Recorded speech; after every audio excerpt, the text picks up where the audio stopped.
वालेकुम। कैसे हैं आप सब? उम्मीद है आप सब खैरियत से होंगे। इस तरह के आज हम इनऑर्गेनिक केमिस्ट्री में मेटासिलिकेट्स की एप्लीकेशंस देखेंगे। ठीक है, सीमेंट इंडस्ट्री में और ग्लास इंडस्ट्री में। देखें सीमेंट इंडस्ट्री में क्या इसकी एप्लीकेशन है, ठीक है, मेटासिलिकेट्स की, जहाँ पे मैंने आपको बताया मैं बताता चलूँ कि देखें मैं आपको इससे पहले टॉपिक पढ़ा चुका हूँ किसके बारे में, सीमेंट की मैन्युफैक्चरिंग में। ठीक है, तो इसकी एप्लीकेशन मेटासिलिकेट्स की एप्लीकेशन जो सीमेंट में होती है वो मैं आपको समझा चुका हूँ। इसके लिए आप मेरी वीडियो पिछली देख लें जिसमें मैंने मैन्युफैक्चरिंग ऑफ सीमेंट समझाया हुआ है। ठीक है, मतलब मैन्युफैक्चरिंग ऑफ पोर्टलैंड सीमेंट को मैंने आपको समझाने की कोशिश की है। तो यहाँ पे सिर्फ हम ग्लास को कवर करेंगे। किसको कवर करेंगे? ग्लास को। ठीक है, तो सबसे पहले हम मेटासिलिकेट्स देख लेते हैं। ग्लास क्या होता है? शीशा होता है। ठीक है, commercially chemically water glass is a sodium metasilicate containing an excess of silica. Its composition may vary from Na2SiO3 SiO2 to Na2SiO3 3SiO2। एक तो बात आपने ये याद रखनी है कि जो हमारे पास वाटर ग्लास होता है, ठीक है, ये असल में क्या होता है, ये मेटासिलिकेट्स होते हैं। ठीक है, आपने ऑर्थो मेटा पैरा पोजीशन शायद देखी होंगी। ठीक है, तो ये कौन सी पोजीशन है? मेटासिलिकेट पोजीशन के लिहाज से आपको समझा रहा है। ठीक है, इसकी कंपोजिशन ये वाली भी हो सकती है, इसकी कंपोजिशन ये वाली भी हो सकती है, कोई भी कंपोजिशन इसकी हो सकती है। तो अभी तक तो दो लाइनों में आपको यही बताया गया है कि ये वाटर ग्लास जो होता है असल में ये मेटासिलिकेट्स होते हैं। ठीक है, जिसमें सिलिका ज़्यादा होता है। सिलिका क्या होता है? SiO2। ठीक है, और इसके अलावा इसमें जो है इसकी कंपोजिशन वेरी कर सकती है, ये भी हो सकती है, ये भी हो सकती है। अब वो इसमें जो ना आपको प्रोसेस समझाने की कोशिश कर रहा है कि ये जो मेटासिलिकेट्स हैं ये हमें हासिल कैसे होते हैं। ठीक है, करना आपने ये है, पिघली हुई आपने लेनी है पिघली हुई सैंड। ठीक है, विद सोडियम कार्बोनेट। असल में हो क्या रहा है, आपने फ्यूज़ किया है ये जो हमारे पास जो रेत है, रेत को आपने पिघलाया है इस भट्टी में, किसके ज़रिए? सोडियम कार्बोनेट के ज़रिए। ठीक है, तो कोई रिएक्शन होगा, सोडा ऐश रिएक्शन करेगी सिलिका के साथ, हमें क्या हासिल हो जाएगा? सोडियम के सिलिकेट्स हासिल हो जाएंगे प्लस कार्बन डाइऑक्साइड हासिल हो जाएगी। आपने रिएक्शन देख लेना है। ठीक है, तो आपको वाटर ग्लास बनाने का तरीक़ाकार बता रहा है। और वाटर ग्लास क्या है? जैसा सीमेंट मेटासिलिकेट्स हैं, सीमेंट्स मैंने आपको बताया था ये कैल्शियम के सिलिकेट्स का मजमूआ है। इस जहाँ पे वो हमारा सीमेंट जो होता है कैल्शियम के एल्यूमिनेट्स, कैल्शियम के फेराइड्स का मजमूआ होता है। उस तरीके से सीमेंट के अंदर कैल्शियम के सिलिकेट्स भी मौजूद होते हैं। ठीक है, इस तरीके से हमारा जो ग्लास है ये भी सिलिकेट्स ही हैं। ठीक है, तो ये सोडियम के सिलिकेट्स हैं और इसमें हमने इसका प्रोसेस समझना चाह रहे हैं कि ये बनता किस तरीके से। जो वाटर ग्लास का वो जिक्र कर रहा है ये बनता किस तरीके से है। कहता है आपने रेत लेनी है, सोडियम कार्बोनेट लेना है, इसको फर्नेस में भेजना है, ये पिघलेगी, सोडियम कार्बोनेट के साथ मिलेगी। ठीक है, और ये रिएक्शन होगा, हमें क्या हासिल हो जाएंगे? 1200 डिग्री सी पर सोडियम के सिलिकेट हासिल हो जाएंगे। इसी फ्यूज़ मास को कहता है कि जी आपने कहाँ ले जाना है? आपने इसको फ्रैक्चर करवाना है, तोड़ना है। किसके ज़रिए तोड़ोगे? ठंडे पानी के ज़रिए इसको तोड़ोगे। ठीक है, या तो आप इसको ठंडा होने दोगे फिर तोड़ोगे, मतलब आप इसको सॉलिड फॉर्म में कन्वर्ट होने दोगे फिर इसको तोड़ोगे, या इसको जो है ठंडे पानी के ज़रिए जो है आप इसको तोड़ने की कोशिश करोगे। जो आपके पास छोटे छोटे टुकड़े हासिल होंगे उन्हीं टुकड़ों को आप कहाँ ले जाओगे? बॉयलर में। बॉयलर में हाई प्रेशर स्टीम आप दोगे। ठीक है, हीट बहुत ज़्यादा होगी तो क्या होगा? हमारे पास सोडियम सिलिकेट का एक सॉल्यूशन हासिल होगा। उसी सॉल्यूशन को आप इवेपोरेटर में ले जाओगे, हमें एक विस्कस लिक्विड हासिल होगा। उस विस्कस लिक्विड को हम क्या कहते हैं? Water glass. तो मैंने क्या किया? रेत ली और मैंने क्या काम किया, सोडा एस सोडियम कार्बोनेट लिया, इसको हमने इस फर्नेस में पिघलाया। पिघलाने के बाद मैं इसको ले गया फ्रैक्चरिंग सेक्शन में। फ्रैक्चरिंग सेक्शन में मैंने कोल्ड वाटर का जेट दिया। जेट का मतलब आप ऐसे समझो जैसे आप रबड़ की पाइप से पानी का जब छिड़काव कर रहे होते हो, ठीक है, तो आगे से आप दबा लेते हो तो पानी तेज़ी से आगे जाता है, ठीक है ना। तो पानी ने तेज़ी से जाना है, जैसा जेट जंबो तैयार है बहुत तेज़ी से जाते हैं, सब पानी बहुत तेज़ी से जाएगा। तो आपने जो है ठंडा पानी का जेट पास करवाना है किस में से, इसी मास में से जो कि फर्नेस से आ रहा है, ठीक है। तो क्या होगा, वहाँ पर जो है जो कंपोनेंट्स टूटेंगे और जो कंपोनेंट्स हमें हासिल होंगे उसको हम ले जाएंगे कहाँ पर, बॉयलर की तरफ। बॉयलर में क्या होगा, इसको हमने हाई प्रेशर स्टीम देनी है, हमें सोडियम सिलिकेट का सॉल्यूशन हासिल हो जाएगा। उसी सोडियम सिलिकेट के सॉल्यूशन को हम इवेपोरेटर में ले जाएंगे, पानी को उड़ा देंगे, हमारे पास एक गाढ़ा लिक्विड हासिल होगा। उस गाढ़े लिक्विड को हम क्या कहते हैं, हम कहते हैं वाटर ग्लास, ठीक है। तो वाटर ग्लास की आगे वो प्रॉपर्टी बता रहा है। पहले तो उसने बताया कि ये वाटर ग्लास बनता किस तरीके से है, ठीक है। फिर वो वाटर ग्लास की प्रॉपर्टी बता रहा है, कहता है वाटर ग्लास पानी में हल हो जाता है, ठीक है। और इसकी नेचर क्या है, अल्कलाइन है, मतलब जब ये पानी के साथ मिलेगा क्या बनाएगा, ये हमें सोडियम के हाइड्रोक्साइड देगा। 2 Na यहाँ से ले लें, 2 OH वहाँ से ले लें, ठीक है, 2 NaH हो जाएगा। अब जो है हाइड्रोजन को बैलेंस होना चाहिए, हाइड्रोजन को बैलेंस देख लीजिएगा आप कि हाइड्रोजन बैलेंस हो रही है कि नहीं हो रही, ठीक है। इसको हम देख लेते हैं अभी। अच्छा, इसकी इक्वेशन जो है ना फिर इस तरीके से बैलेंस करनी है कि देखो सोडियम 2 हैं पूरे, सिलिकॉन 1 पूरा है, ऑक्सीजन हमारे पास 4 ये हो गए, 2 ये हो गए, 6, तो यहाँ पे भी 6 ही हैं। हाइड्रोजन यहाँ पे हमारे पास हैं 6 और यहाँ पर कितने हैं, 2 और 2 4, ठीक है। हाइड्रोजन पूरे नहीं हो रहे ना, तो आप हाइड्रोजन को वैसे रिलीज करवा दो, हाइड्रोजन गैस की सूरत में। जब इक्वेशन बैलेंस ना हो तो बैलेंस कर दिया करो, ठीक है। तो ये हमारे पास जो चीज़ हासिल हुई है वो ये चीज़ हासिल हुई है, वो आपको वाटर ग्लास की प्रॉपर्टी बता रहा है कि ये पानी में हल हो जाता है, ठीक है, अल्कलाइन सोल्यूशन देता है ऑन हाइड्रोलिसिस। और हमें क्या हासिल होता है, डाईहाइड्रो ऑर्थोसिलिकेट हमें हासिल होता है। ये जो चीज़ है ये डाईहाइड्रो ऑर्थोसिलिकेट है, ठीक है। अब हम इसकी एप्लीकेशंस को स्टडी करते हैं। मेटासिलिकेट क्या है, वाटर ग्लास है।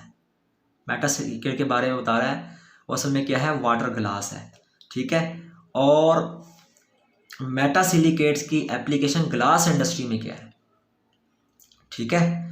ग्लास इंडस्ट्री में जो है उसकी एप्लीकेशन को अब हम समझने लगे हैं। सीमेंट में जो उसकी एप्लीकेशन थी वो मैं आपको पहले पढ़ा चुका हूँ, वो कैल्केरियस मटेरियल की सूरत में, आर्जिलिशियस मटेरियल की सूरत में, वो मैं पहले आपको पढ़ा चुका हूँ, ठीक है, पिछले लेक्चर में, जहाँ मैंने आपको पोर्टलैंड सीमेंट की थियरी समझाई थी। तो इसमें देखें ग्लास के बारे में बताता है कि ये बड़ा ही रिजिड होता है, सख्त होता है, इनऑर्गेनिक लिक्विड होता है, लेकिन ग्लास कोई ख़ास मेल्टिंग पॉइंट नहीं होता। ग्लास की विस्कोसिटी बहुत ज़्यादा होती है ताकि ये क्रिस्टल फॉर्म में ना कन्वर्ट हो सके, ठीक है। ये मिक्सचर किसका होता है, अल्कली और अल्कलाइन अर्थ मेटल सिलिकेट्स का, ठीक है। इसमें ना सिर्फ सिलिकेट्स होते हैं, इसमें बोरेट्स भी होते हैं मेटल्स के, और इसका स्ट्रक्चर जो होता है वो रैंडम किस्म का स्ट्रक्चर होता है। तो ये उसने हमें बता दिया है ग्लास के बारे में। ग्लास क्या है, सख्त होगा, बहुत ही ज़्यादा ठंडा करके ग्लास को बनाया जाता है, ठीक है ना। जो हमारे पास वाटर ग्लास का जो लिक्विड हासिल होता है, विस्कस लिक्विड हासिल होता है, इसको बहुत ज़्यादा ठंडा करना पड़ता है। ठंडा करने के बाद जो हमें जिस शेप में हमें ग्लास आमतौर पर नज़र आता है उस शेप में हमें मिलता है, ठीक है। तो ग्लास जो विस्कस फ्लूइड है उसको आप ठंडा करोगे, फिर जाके हमें जिस कंडीशन में आम जिंदगी में हमें शीशा नज़र आता है वैसा शीशा हमें हासिल होगा। तो ये ठंडा इनऑर्गेनिक लिक्विड है, इसका कोई ख़ास मेल्टिंग पॉइंट नहीं होता, इसकी विस्कोसिटी बहुत ज़्यादा होती है ताकि क्रिस्टलाइजेशन से बचा जा सके, ठीक है। और ये असल में सिलिकेट्स होते हैं किसके, अल्कली मेटल्स के और अल्कलाइन अर्थ मेटल्स के। अल्कली मेटल्स वो मेटल्स हैं जो आपके पीरियोडिक टेबल में फर्स्ट ग्रुप में है, हाइड्रोजन को छोड़ के, ठीक है। और अल्कलाइन अर्थ मेटल वो मेटल्स हैं जो सेकंड ग्रुप में है पीरियोडिक टेबल में। और इसका स्ट्रक्चर क्या होता है, रैंडम होता है, कहता है 90% जो है ना ग्लास जो दुनिया में बन रहा है वो किसकी वजह से बन रहा है? सैंड की वजह से बन रहा है, सोडा एश सोडियम कार्बोनेट की वजह से बन रहा है, और लाइम की वजह से बन रहा है पिछले 200 सालों से। ठीक है, ओवर ऑल दीज ईयर्स कहता है कि यहाँ पर सिर्फ माइनर चेंजेस हुई हैं कॉन्स्टिट्यूएंट्स में, मतलब जो रॉ मटेरियल्स में तब्दीलियाँ आई हैं वो बहुत थोड़ी सी आई हैं। ठीक है, तो कहता है कि जी only a minor change in the major constituents, जो बड़े बड़े कॉन्स्टिट्यूएंट हैं उसमें ज़्यादा तब्दीलियाँ नहीं आई, कम ही तब्दीलियाँ आई हैं। मोर और लेस इसने बनना इसी से ही है, सैंड से, सोडा एश से, लाइम से। ठीक है, और मैंने आपको बताया था पिछले टॉपिक में लाइम की कंपोजिशन तब्दील हो सकती है। ठीक है, मुल्तान में जो हमारे फ़र्ज़ कर लिया जो सैंड मिल रही है उसकी कंपोजिशन कुछ और हो, और जो दूसरे इलाके में जो सैंड मिल रही है उसकी कंपोजिशन कोई और हो। कंपोजिशन में थोड़ा बहुत फ़र्क आ सकता है, लेकिन मेन रॉ मटेरियल्स यही रहेंगे, सैंड, सोडा एश और लाइम। ठीक है, तो ये तो आपने याद रखना है कि 90% जो दुनिया में शीशा बन रहा है वो किसकी वजह से बन रहा है? रेत की वजह से, सोडा ऐश की वजह से, लाइम की वजह से। ठीक है, फिर हम आते हैं सैंड जो है, कहते हैं कि सैंड असल में क्या होता है? ये प्योर क्वार्ट्ज होती है, इसमें आयरन की मिकदार, प्योर क्वार्ट्ज मतलब जो प्योर सिलिकेट्स होते हैं। ठीक है, और इसमें जो आयरन के जो कंटेंट हैं वो कितने हैं? 0.05% तक होते हैं, 45% तक होते हैं। ठीक है, जो कि अगर रेत में लोहा आ जाए, रेत में लोहा आ जाए तो उससे हम वाटर ग्लास सही तरीके से नहीं बना सकेंगे। इसका मतलब रेत में से लोहे को निकालना ज़रूरी है। ठीक है, तो कहता है अगर रेत में लोहा आ जाए तो इससे शीशे में ग्रीन कलर आ जाता है या ब्राउन कलर आ जाता है। ठीक है, ये बात आपको याद भी रखनी चाहिए कि जो ग्रे कलर सीमेंट में भी आता है ना, वो किसकी वजह से आता है? आयरन के ऑक्साइड्स की वजह से आता है। ठीक है, आयरन के ऑक्साइड्स की वजह से आता है। यहाँ भी वो ये बता रहा है कि अगर शीशे में भी आयरन मौजूद होगा, शीशे में भी अगर आयरन मौजूद होगा तो क्या उसमें ऑब्जेक्शनेबल ग्रीन कलर आ जाएगा।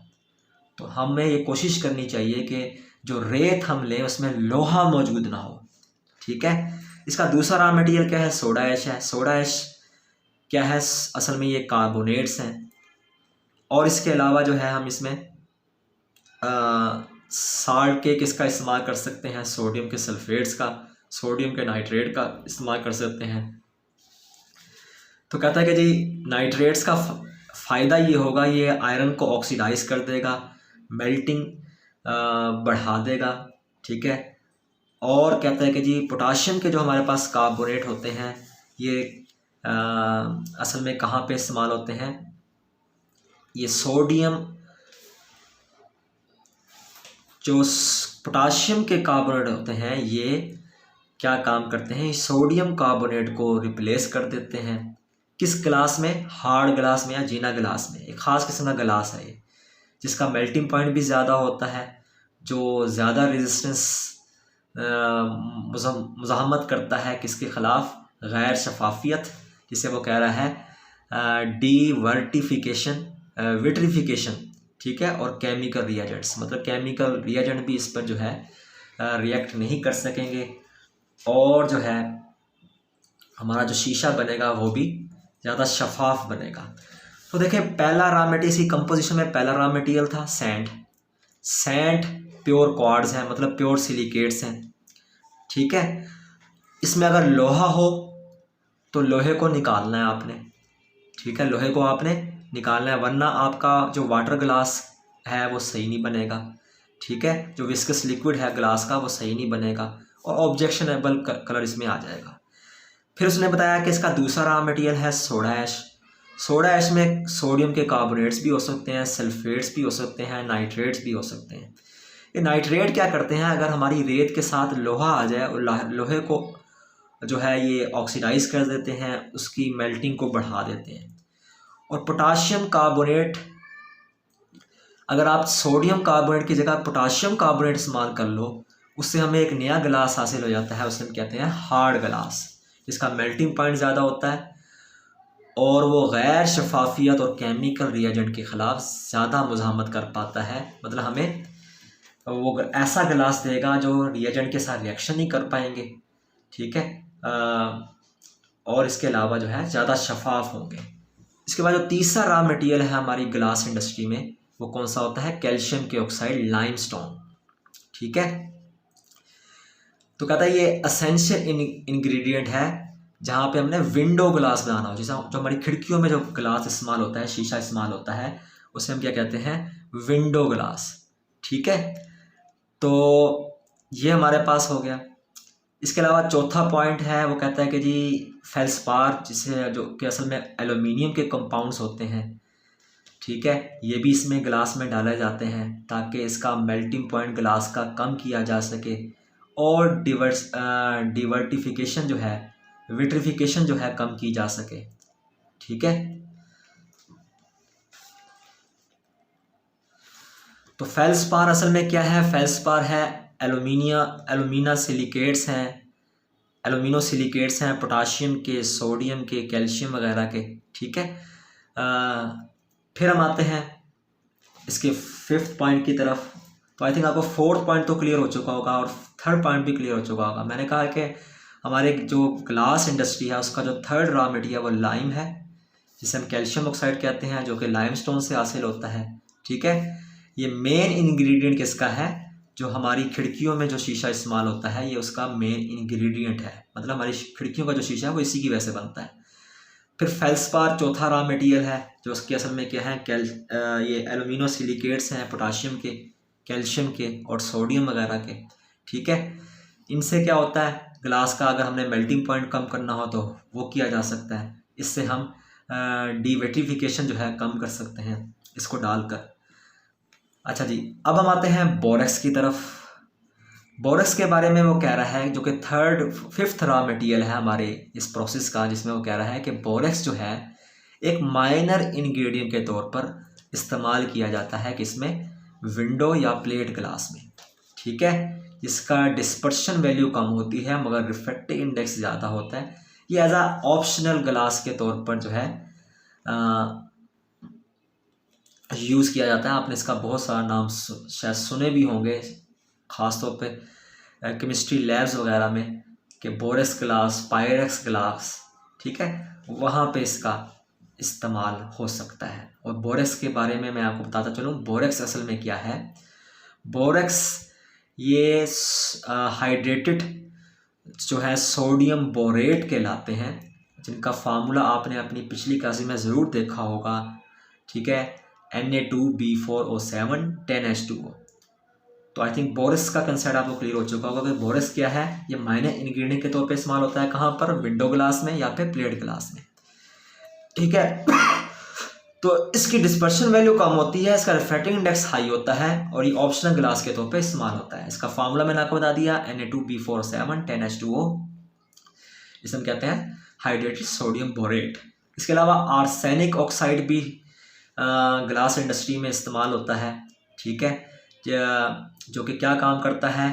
देखो, आपने कोई खस्ता, मतलब आपने जो है आम क्वालिटी के जो है शीशे के जो है अपने ग्लास देखे होंगे, उसमें बबल से बने होते हैं, ठीक है। इसका मतलब अच्छी क्वालिटी का तो ग्लास ना हुआ। तो अगर आप चाहते हो कि आपने वो बबल्स को रिमूव करना है तो आप उसमें आर्सेनिक ऑक्साइड डाल दोगे। फिर कलर्स होते हैं। कलर्स आपने देखा होगा कि ये जो रद्दी वाले हमसे बोतलें ले जाते हैं, शीशे की टुकड़े ले जाते हैं, ठीक है ना, ये टुकड़े भी इस्तेमाल होते हैं, ठीक है, शीशा बनाने में। जो शीशे के टुकड़े होते हैं ये भी शीशा बनाने में काम में आते हैं, रिसाइकल हो जाते हैं। तो कलर्स क्या है? असल में ये ब्रोकन पीसीज ऑफ ग्लास हैं। इनसे क्या होता है? मेल्टिंग बढ़ती है, ठीक है। शुरू में तो आपने मेल्टिंग करनी है ना, आपने एक सोल्यूशन बनाना है, वाटर ग्लास का सोल्यूशन बनाना है, ठीक है। फिर आपने इसको ठंडा करके मतलब जो है ऐसे ग्लास में कन्वर्ट कर देना है जो रोज़मर्रा ज़िंदगी में इस्तेमाल होता है। लेकिन शुरू में आपको मेल्टिंग की ज़रूरत पड़ेगी, ठीक है। जो शुरू में आपको मेल्टिंग की ज़रूरत पड़ेगी तो मेल्टिंग को फैसिलिटेट करने के लिए आप उसमें ब्रोकन पीसेस ऑफ ग्लास डाल सकते हो, ठीक है। ये असल में क्या होते हैं, वेस्ट ग्लास होते हैं। Which helps in making the glass cheaper, कहता है इसकी वजह से ग्लास हमारा सस्ता बन जाता है। ठीक है। और क्वांटिटी ऑफ कलेट्स वेरीज फ्रॉम, अगर आप शीशा इंडस्ट्री में जाओगे तो वहाँ पे आपको इसकी मिकदार इतनी नज़र आएगी, 10 से 50% तक उसके अंदर मौजूद हो सकता है, डिपेंडिंग अपॉन द अवेलेबिलिटी, कि ये हमें अवेलेबल भी है कि नहीं है। ठीक है। तो ये इसका था 7वां रॉ मटेरियल। छठा भी मैंने बता दिया, 7वां भी रॉ मटेरियल बता दिया। छठा मैंने बताया कि जो हम आम गिलास हमें नज़र आते हैं, अक्सर घटिया क्वालिटी के जो गिलास नज़र आते हैं उसमें हमें बबल नज़र आते हैं। ठीक है। अगर आप चाहते हो कि आपके गिलास में बबल ना बने तो आपको आर्सेनिक ऑक्साइड डालना पड़ेगा। ठीक है। इसका मतलब उस फैक्ट्री ने जो घटिया क्वालिटी का गिलास बनाया था उसने आर्सेनिक ऑक्साइड में कंजूसी की थी। फिर हम आते हैं कलट्स की तरफ। ठीक है। कलट्स क्या हैं, टूटे हुए शीशे के टुकड़े हैं। ठीक है। ये मेल्टिंग को फैसिलिटेट करते हैं। ठीक है। इसकी वजह से जो हमारा शीशा बनता है ये क्या बनता है, ये मतलब सस्ता बनता है। और ये जो हमारे पास शीशा इंडस्ट्री होती है, ये टूटे हुए जो शीशे होते हैं इनको जो है, इनकी जो परसेंटेज को यूज़ करती है, उनके 10 से लेकर 50% तक वो इसको यूज़ कर सकती है। बाकी वो वही मटेरियल यूज़ करेगी जो मैंने आपको बताए थे, सैंड था, सोडा ऐश था, लाइम था। ठीक है। लेकिन ये जो टूटे हुए शीशे हैं ये भी एज आ रॉ मटेरियल इस्तेमाल हो जाते हैं, जिसकी वजह से मेल्टिंग बढ़ती है। ठीक है। तो मैंने कहा मेल्टिंग क्यों ज़रूरी है, शुरू में हमने रेत को पिघलाना है, वहाँ पे इसकी ज़रूरत है। ठीक है। तो शुरू में तो मेल्टिंग करना ज़रूरी है, लेकिन बाद में हम इसको ठंडा कर देते हैं और इसको हार्ड सॉलिड में शीशे को कन्वर्ट कर देते हैं। ठीक है। जैसा कि हमें आम जिंदगी में नज़र आता है। तो ये तो थे, मैंने आपको मेटासिलिकेट्स की डेफिनेशन बताई, मैंने आपको बता दिया ग्लास बनता किस तरीके से है, वाटर ग्लास। ठीक है। मतलब ये विस्कस लिक्विड किस तरह बनता है ग्लास का, और ये वाटर ग्लास की प्रॉपर्टीज़ क्या हैं। फिर मैंने आपको इसकी एप्लीकेशन बता दी कि कहाँ कहाँ अप्लाई हो सकता है। ठीक है। इसी कुछ प्रॉपर्टीज़ बताई ग्लास की, कि ग्लास रिजिड होता है, इनऑर्गेनिक लिक्विड होता है, इसका कोई ख़ास मेल्टिंग पॉइंट नहीं होता है, इसकी विस्कोसिटी बहुत ज़्यादा होती है ताकि क्रिस्टलाइजेशन से बचा जा सके। ये उसकी प्रॉपर्टीज़ थी। और ये कुछ कंपोजिशन थी कि ग्लास इंडस्ट्री में कौन कौन से रॉ मटेरियल इस्तेमाल होते हैं। सैंड इस्तेमाल होता है, सोडा ऐश इस्तेमाल होता है, लाइम इस्तेमाल होता है, बोरस इस्तेमाल होता है। ठीक है। आर्सेनिक ऑक्साइड इस्तेमाल होता है, कलर्स इस्तेमाल होते हैं। ठीक है। ये सब उसके रॉ मटेरियल्स थे और इनका वर्क भी उसने बता दिया, ये किस मकसद के लिए इस्तेमाल होते हैं। तो अगर फिर भी इस टॉपिक से रिलेटेड आपका क्वेश्चन होगा तो आप मुझसे पूछ सकते हैं। बहुत बहुत शुक्रिया आपका।